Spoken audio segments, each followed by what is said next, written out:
Cesarz свет. This is a portrait of Alexander, the spouse of Nicholas the First. Nicholas the First. The First, yeah. I'm ashamed to say I had never checked. Why is she called, on the picture, she's called Empress Alexander. And that cannot be. Different models. Anything.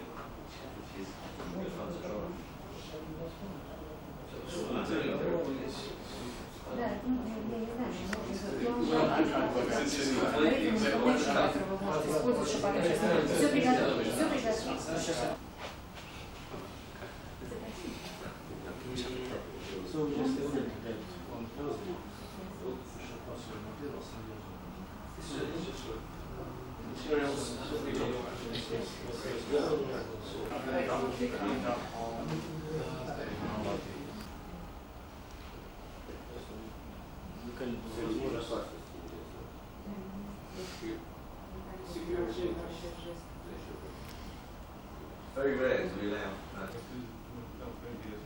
Really? I've seen the pictures recently about colleagues who visited the mine. Amazing. Одна и та же. Здесь ничего нового нет. Здесь я такой бедный. А из новостей сделаем. А я говорил Борису Владимировичу, возможно, мы еще чуть побольше просто дадим интервью. Да, интервью, потому что... You've been the chief dealer for some time here in a very reputable institution as Rothschild. Mm-hmm. And historically, we know that a lot of deals have been struck in this very room.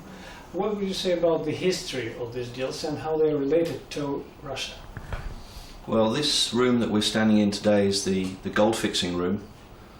This is the room, not this very room, but this is certainly the bank where we've been holding the gold fixing now for the last 75 years.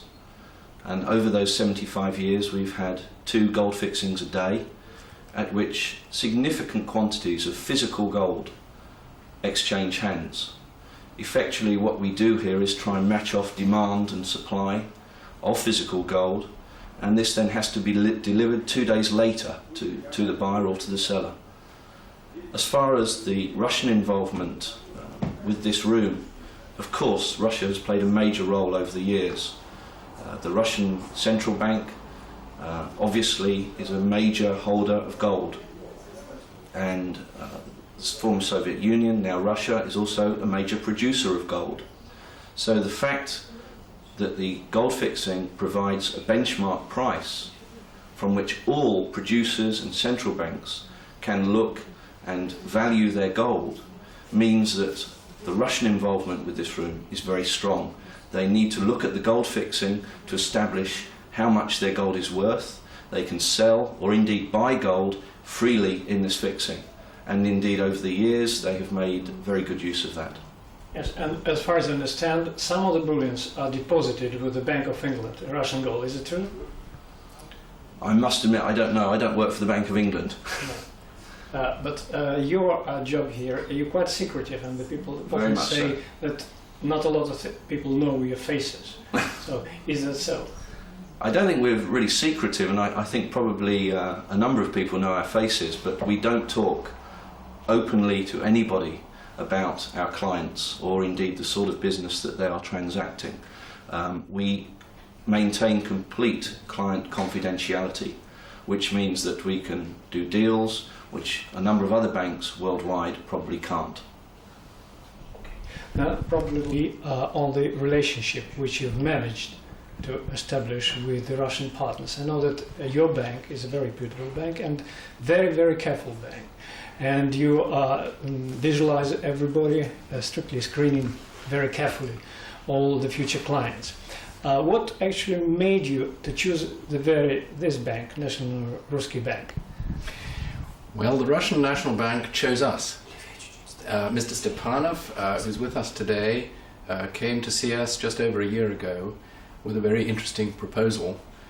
He explained the problems of the Russian securities market, the difficulty of establishing confidence in the minds of purchasers of Russian paper, Russian promissory notes, without some kind of proof that there was a real solid backing behind those notes.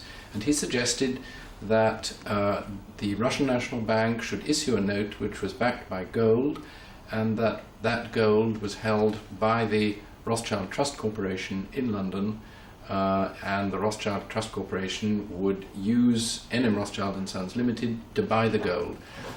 This was an interesting proposal, but it was from a new bank which we didn't know at all. So our first step was to go to Moscow and meet Mr. Stepanov's colleagues, to visit the bank, to talk with others in Moscow in whom we had confidence, to find out more about this bank. We liked the way they did business, and after several months we concluded an agreement with the Russian National Bank to hold the gold backing their promissory note issued last April. We now hold that gold. It is in this building, held by Rothschilds on behalf of the Russian National Bank as part of their assets backing this note. Your relationship is obviously mutually advantageous. That's otherwise neither of you will strike a deal. What sort of advantage do you see in dealing with the Russian Народный Bank? Well, first of all, it gives us an experience of working with a bank in the new Russian banking system. Secondly, we are very active in trading gold, as Mr. Koenig has just explained, and in due course we believe that a number of Russian banks, including the Russian National Bank, will be able to trade in gold. So it's an advantage to us to establish this kind of relationship of confidence and trust with what we believe to be a highly respectable Russian bank, and we hope to be able to build on that with other Russian banks in the future. How closely you're looking at the prospects of dealing in the shares market, the new market, bond market in Russia, securities? Part of one of the companies in which we have a substantial shareholding, Smith Newcourt, is already active in the Russian securities market. We ourselves, as NM Rothschild & Sons Limited, the bank, do not deal in equities of that kind. Okay. So probably now switch to... насколько я знаю, из бесед с моими британскими коллегами, становление это было, так сказать, осторожным, не очень быстрым, но оно состоялось. И не только состоялось, но и развивалось последние годы достаточно, в общем-то, уверенно и успешно с обеих сторон. Вот. Как вы оцениваете на данном этапе, какого рода сотрудничество вам удалось установить с банком Ротшильда? Я хотел бы откликнуться на слова сэра Дерека, сказать, что нашему сотрудничеству пошел второй год. Для нас это сотрудничество имеет очень большое значение, поскольку тот уровень требований, который предъявляет именно эта финансовая группа к своим партнерам, оказался для нас как раз тем самым высоким уровнем, который мы должны были взять с самого начала. И те высокие банковские финансовые стандарты, которые заложены в работу этой группы, как раз потребовали от нас большой подготовительной работы. Поэтому вот сейчас, достигнув определенных рубежей, отмечая как бы годовщину нашего совместного сотрудничества, мы как раз провели пресс-конференцию, на которой постараюсь изложить основные подходы и моменты, которые бы определяли качество этого сотрудничества. Во всяком случае, благодаря вот именно и нашим отношениям с финансовой компанией и трастовой компанией Rothschild здесь, в Лондоне, банку действительно за последний год, за 1994 год, удалось значительно продвинуться в своей работе. Ну, банковское дело – это главный движущий механизм этого выгода. Какую выгоду вы для себя вы видите в сотрудничестве с английским известным банком? Прежде всего, то самое высокое качество работы со своими клиентами. Во всяком случае, прием этой работы, высокие требования, предъявляемые к этой работе, со стороны как раз с точки зрения интересов клиента, заставили нас во многом изменить и политику банка, и тактику банка, и заложили определенные, я сказал бы, прочные основы для нашей стабильной работы в 1995 году. Давайте от высокой политики немножко чуть-чуть ниже спустимся и посмотрим, как проецируется это сотрудничество на, ну, в общем, так сказать, скажем, стабилизацию экономического положения на Урале, в Сибири и в России. Но, во всяком случае, открывая филиалы в этих регионах, а мы открываем филиалы в этих регионах, мы стараемся с самого начала заложить в работе этих филиалов все те же самые основные принципы, которые мы закладываем в работе главного банка. Поэтому в этом смысле, откликаясь вот на те слова, которые сказал сэр Дерек, мы несем в эти регионы определенные стандарты работы. То есть повторение печального опыта МММ теперь в Сибири уже не будет? Мы не можем отвечать за весь фондовый рынок России, даже за внебиржевой оборот России. Но, во всяком случае, наш опыт работы с векселем, который мы имеем вот как основной стержневой момент нашего десятилетнего сотрудничества с нашими партнерами, показывает нам, что надо торопиться медленно. То есть, другими словами, если обратите внимание на ту политику, которую ведет банк именно на рынке ценных бумаг, это спокойная, взвешенная, осторожная политика, не связанная с безудержной рекламой, с безудержными какими-то обязательствами, не имеющими границы каких-то оснований.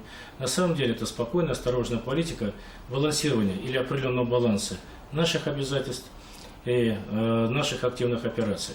В любом случае мы стремимся вести работу аккуратно, перспективно и, самое главное, эффективно.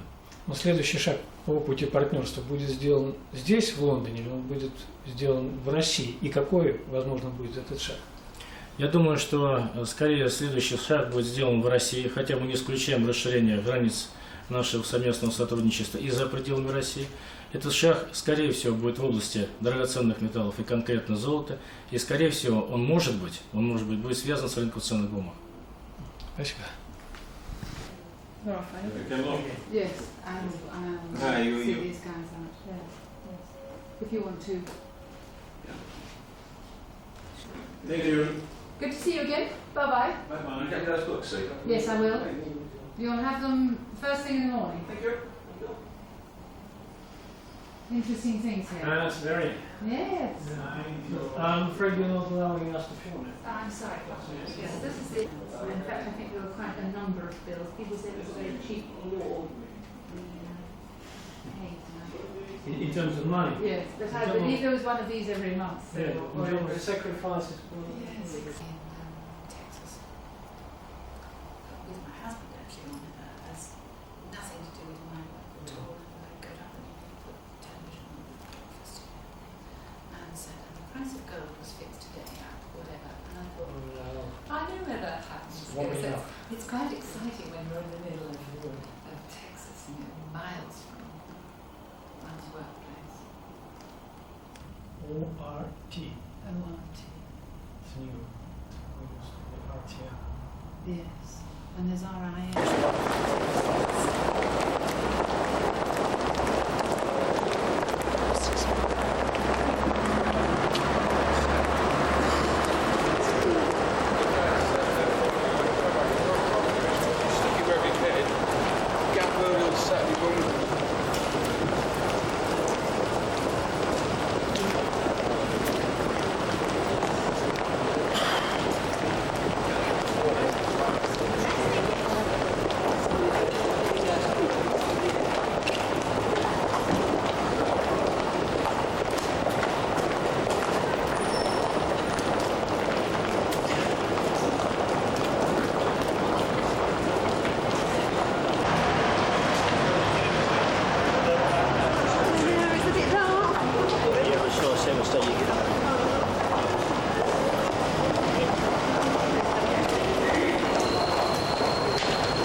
На протяжении последних 75 лет дважды в день за плотно закрытыми дверьми банка «Ротшильд и сыновья» устанавливается цена на лондонской бирже. Пожалуйста. На протяжении последних 75 лет за плотно закрытыми дверьми 2 раза в день в банке... Пожалуйста. На протяжении последних 75 лет за плотно закрытыми дверьми дважды в день в банке «Ротшильд и сыновья» устанавливается цена. Пожалуйста. На протяжении последних 75 лет дважды в день за плотно закрытыми дверьми в банке «Ротшильд и сыновья» устанавливается цена на лондонском рынке золота. На нее равняются все центральные банки мира.